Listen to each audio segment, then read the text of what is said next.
부동산. 안녕하십니까? 조조의 투자 한방입니다. 2024년 8월 29일 목요일에는 부동산입니다. 우선 시장이 그토록 고대하던 엔비디아 2분기 실적을 발표했습니다.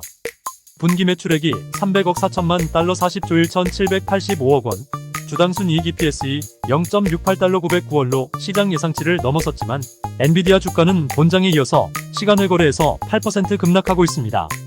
지난 며칠간 13F 보고서 등을 통해서 일관되게 설파한 대로 향후 주가는 조정장세로 접어들 가능성이 높습니다. 조정장세에서 제약바이오주가 9월까지는 주도주가 될 것입니다. 유한양행이 어제 20% 폭등으로 시세를 분출하였습니다. 미세한 조정 후에 우상향할 것입니다. 금시세는 달러 인덱스 상승으로 연이틀 조정을 받았습니다. 자, 부동산으로 눈을 돌려볼까요? 이창용 한국은행 총재의 작심 발언이 강남 부동산 불패 신화로 번졌습니다. 교육열 때문에 강남 부동산이 승승장구한다는 것입니다. 서울대생 12%가 서울 강남에서 부자 아빠를 둔 자녀들이란 것입니다. 이에 대한 대책으로 지역별 비례 선발제가 다소 파격적일 수 있지만 시도해볼 만한 좋은 제안이라고 강조했습니다. 22주 연속 오른 서울 아파트값, 강남 3구 마용성이 주도하고 있습니다. 지난주에 우리나라 부동산의 특징은 양극화라고 했습니다. 하여 부산, 울산 등 지방의 거주자들도 서울 아파트 매입에 동참하고 있습니다. 자산 가치가 오르지 않는 지방 아파트 대신 지속적인 가격 상승이 예상되는 마용성, 마포, 용산, 성동 지역 똘똘한 한 채에 수요가 몰리고 있습니다.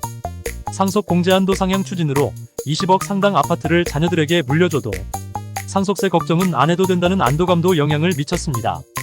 이러다 보니 지방의 아파트는 침체되어 있습니다. 전국토와 전국민의 입장에서 지방 소멸은 큰 재앙입니다. 출산율 빙하와 지방 부동산 하락을 막을 뾰족한 묘수는 없어 보입니다.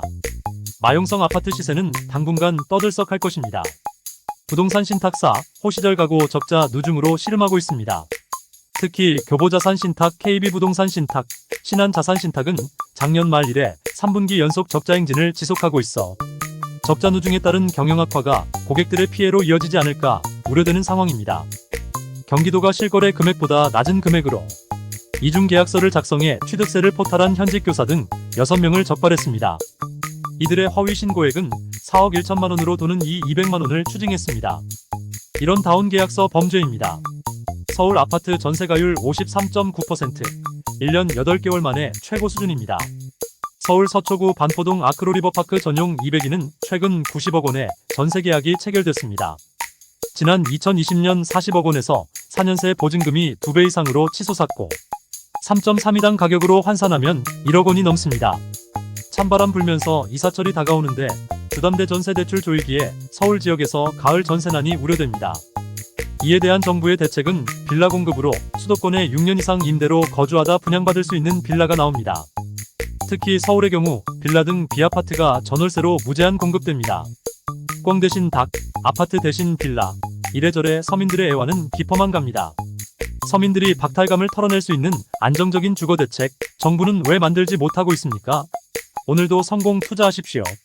좋아요, 구독은 제게 힘이 됩니다. 조조의 투자 한방 조영무가 전해드렸습니다.